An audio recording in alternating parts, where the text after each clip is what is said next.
خدا تعالیٰ کی مخلوق کے لیے کوشاں رہنا عین عبادت ہے۔ تمام عبادات اور ریاضتوں کا تعلق صرف اور صرف رزق حلال پر منحصر ہے۔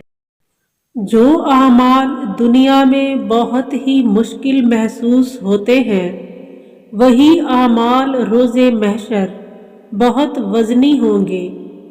جو انسان مال و دولت کی حرص میں مبتلا ہوتا ہے، وہ ہمیشہ فقیر رہتا ہے۔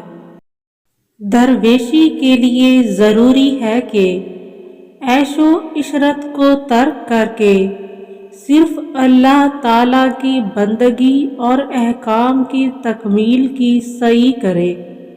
جو بہترین زندگی گزارنا چاہتا ہے، اسے چاہیے کہ اپنے دل اور دماغ کو راہ خدا میں صرف کرے۔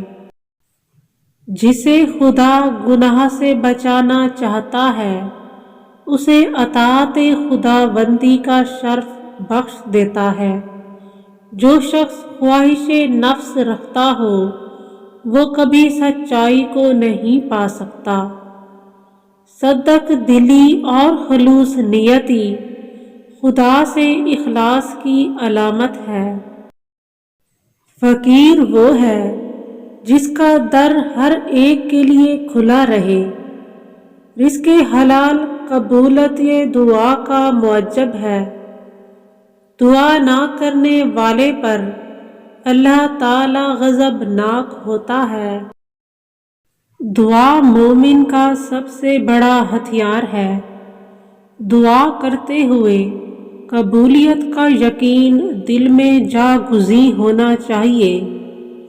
اصل فقیر وہ ہے جو اگرچہ دنیاوی طور پر غریب ہو، لیکن باطنی طور پر عارفت کی دولت سے مالا مال ہو۔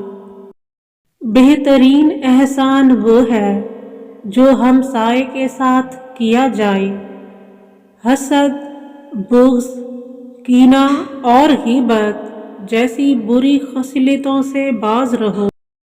اگر انسان کا دل نیک ہے تو اس کا جسم بھی پاک ہے، لیکن اگر دل نیک نہیں، یعنی دل میں بدنیتی ہے، تو تمام اعمال کوڑے کا ڈھیر ہیں۔